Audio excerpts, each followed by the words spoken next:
Hello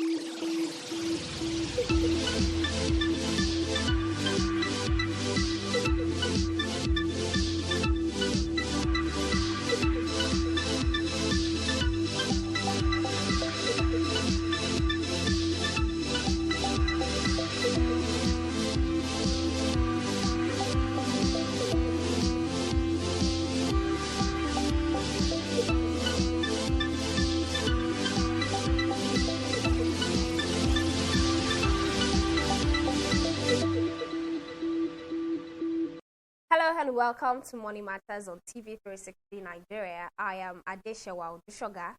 Nigeria's inflation has again surged in January to its highest level in 21 months. This is according to the data released by the National Bureau of Statistics.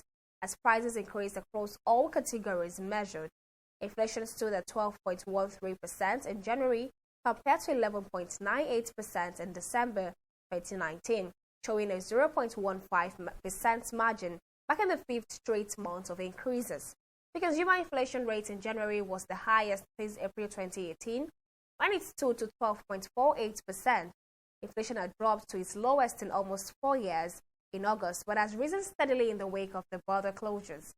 A separate food price index showed inflation at 14.85% in January, compared to 14.67% in the previous month.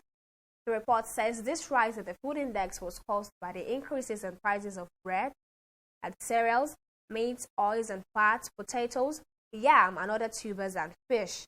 You'd recall that the federal government closed down its borders in August to fight smuggling of rice and other goods, but analysts have been saying the move has driven inflation. There are speculations that since the borders have been closed, supply have been limited in the midst of high level of demand, which has since forced prices of items, particularly food, to go high. The inflationary rates have been a surge since the borders were closed, and with no date in sight for the reopening of the borders, Nigeria's central bank has intensified efforts to mop up the excess liquidity with several monetary policy instruments. At the just concluded Monetary Policy Committee meeting in Abuja, the central bank reached a decision to increase its cash reserve ratio by 500 basis points, from 22.5% to 27.5%. The central bank has said it expects to keep its monetary policy tight in 2020 to combat inflation and support the currency amid slow growth. The bank, which has targeted single-digit inflation, held its main interest rate at 13.5% at its last meeting in January. I have a guest who will be joining me on the program to discuss the vices responsible for the increasing rate of inflation, but that will be just after this break. Stay with us. On DG360, we don't just ask the questions. What is wrong with amending the Constitution the way the National Assembly members have been doing it? We seek answers. Constitution is constituent. Our problem is not lack of laws. Our problem is lack of the willpower to implement our laws. Answers that provide clarity. While we negotiate, we should try to make it a point that the girls must be complete. The clarity you need to make informed judgment so that you can make the right decision and take action. People are saying it is you politicians that are responsible for this, that you are the reason why this is happening. All these dollars that call themselves governors in this country. I wish we had people like Tony at the National Assembly. God forbid that I go to join that band. DG360, providing clarity to issues. Corruption not in my country. Madam, madam, welcome.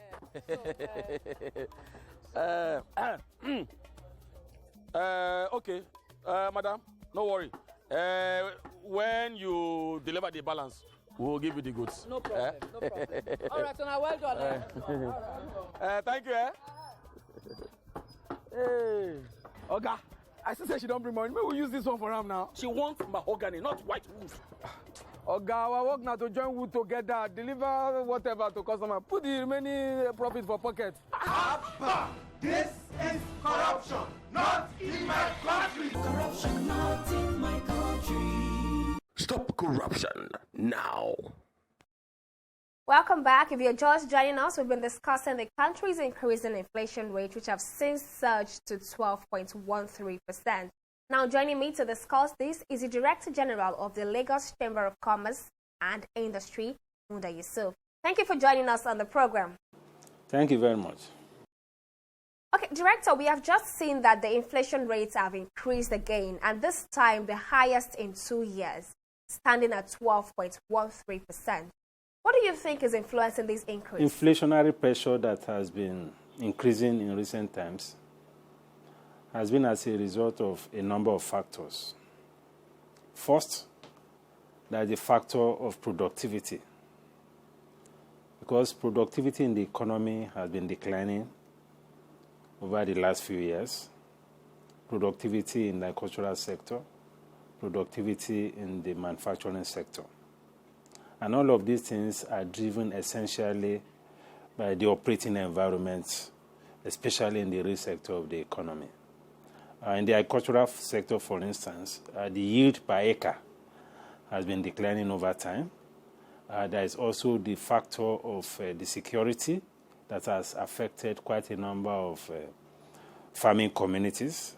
All of these things have impacted on productivity and on agricultural output. And you know, once we have these challenges on the supply side, demand remaining constant, prices will invariably go up.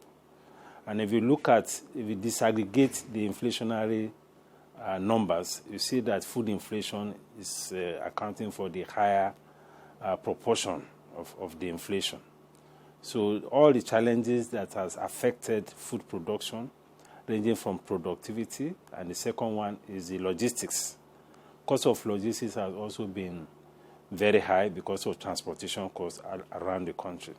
So the factor of productivity and the factor of logistics are the critical drivers of the renewed inflationary pressure that we have been seeing in the Nigerian economy. Now, the inflation rate is rising at a point where an average Nigerian is earning $100 as the minimum wage. Are we expecting some sort of hunger strike if this inflationary rate doesn't come to a halt? Well, the high or intensifying inflationary pressure naturally will affect the poverty situation in the country, because high inflation means weaker purchasing power, and it has also implications for poverty. It has implications also for food security. So naturally, the intensifying inflationary situation actually will aggravate the poverty situation in the economy or in the country. And that, of course, has a very profound effect on the welfare of citizens. So as the inflationary situation intensifies, purchasing power becomes weaker and people generally become poorer. And, of course, this impacts adversely on the welfare of citizens. Okay, Director, let me ask, how long do you think this inflation rate can go before it goes to a retreat? And what do you think authorities need to do to check these vices? Well, for as long as we continue to have these issues around productivity, for those who are in production, whether in manufacturing or agriculture, for as long as you have the challenges of logistics that you have in terms of the cost of transportation around the country, for so long shall we continue to have this inflationary challenge or problem, affecting not just the economy but also the citizens. So if you have policies in place to address the productivity issues, to address the logistics issues, then we're likely to see a reduction in the inflationary pressure. So that is what it is. Some of these things require a lot of intervention, fiscal policy intervention, better investment in infrastructure and all of that.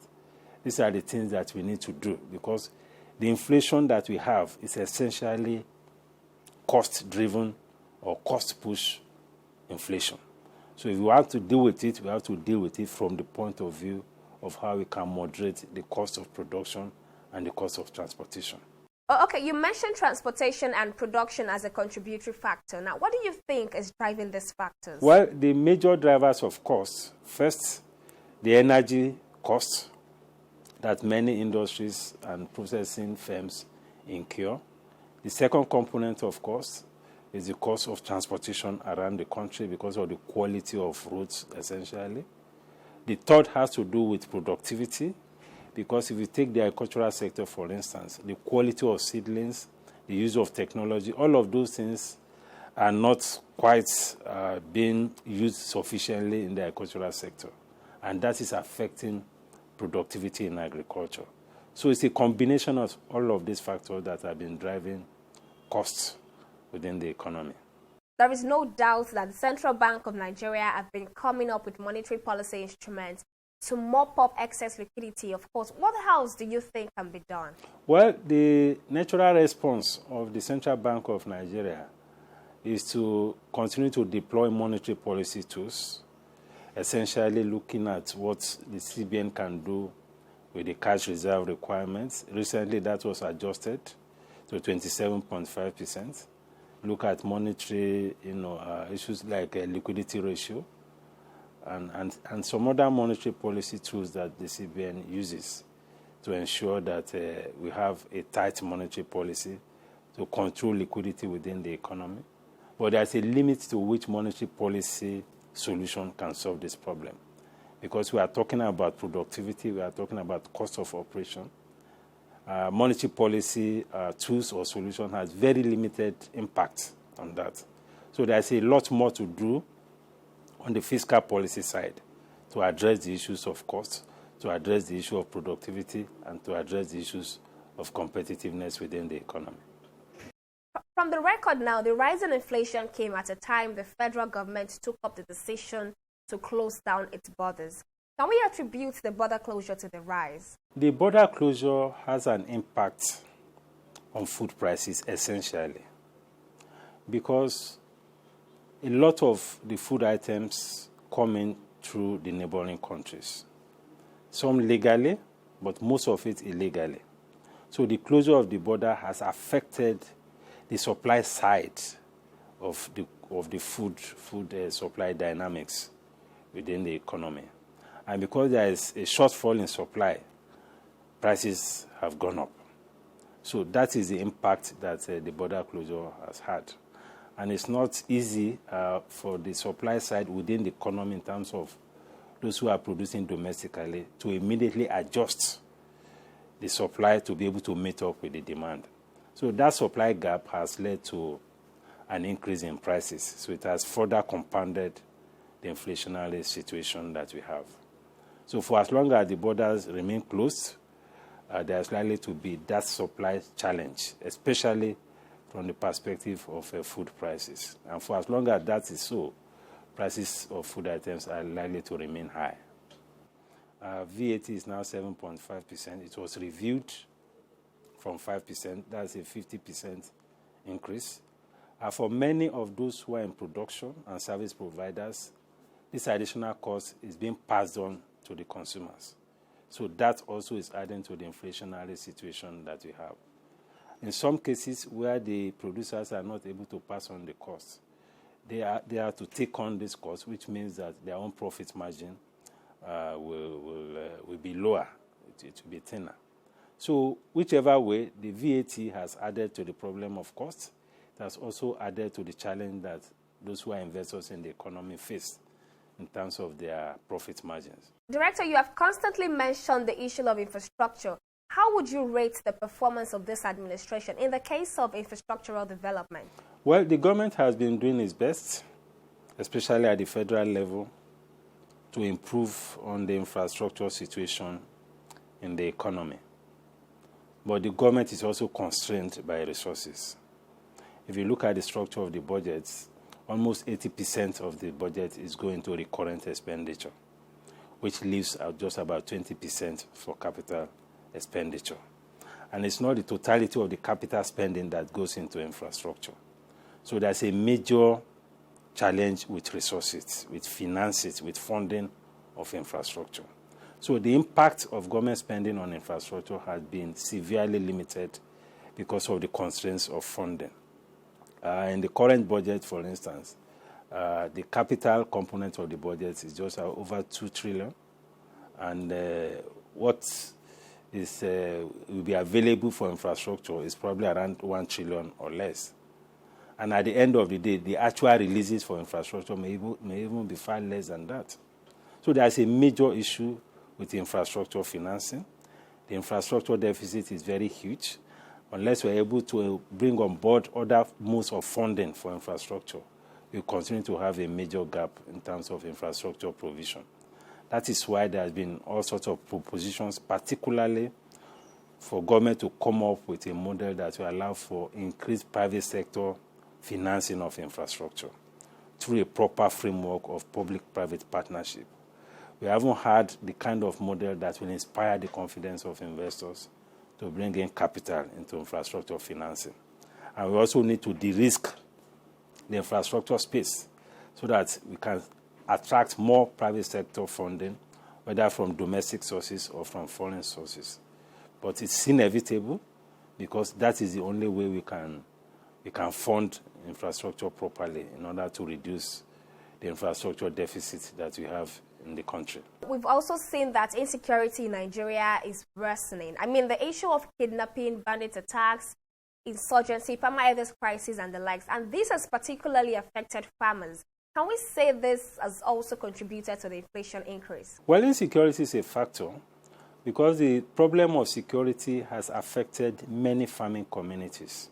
And these are communities that produce the food. So for as long as the farming communities don't feel safe, for as long as many farmers and many investors in the agricultural sector have abandoned their farms, for so long we will continue to have the challenge of food supply or food security. Because all of these things affect the supply, it affects agricultural productivity and agricultural output. So that is, of course, contributing largely to the challenge of food inflation that we are having in the economy. Lastly, Director, at what level do you think inflation must have grown before we begin to worry? Well, of course, when inflation is already at well over 12%, I think that is something, of course, that we should begin to worry about.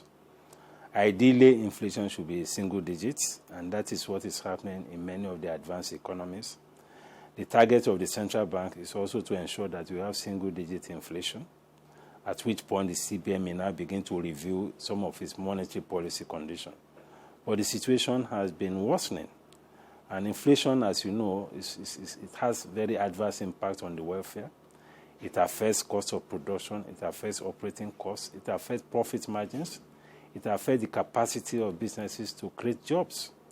So whichever way we look at it, inflation at current level should be of concern to policymakers and, of course, to all the stakeholders in the economy. It's a matter of concern for foreign investment because it affects the value of money, it affects purchasing power, it affects profit margins. So it's a matter for concern, both for foreign investors and even for domestic investors. Because for you to be talking about a conducive investment environment, stability of prices is key. It's a major component of what you call macroeconomic stability. For as long as you have unstable prices, that is also indicative of the fact that your macroeconomic environment is not stable. And once the macroeconomic environment is not stable, it is not good for investors' confidence. And investors need that confidence to continue to invest in the economy. Mr. Muda Yusuf, Director General of Lagos Chamber of Commerce and Industry, I must thank you very much for joining me on the program. And it's on that note that we end the program today. If you missed any part of this, there's nothing to worry about. All you need to do is subscribe to our YouTube channel at TV360 Nigeria.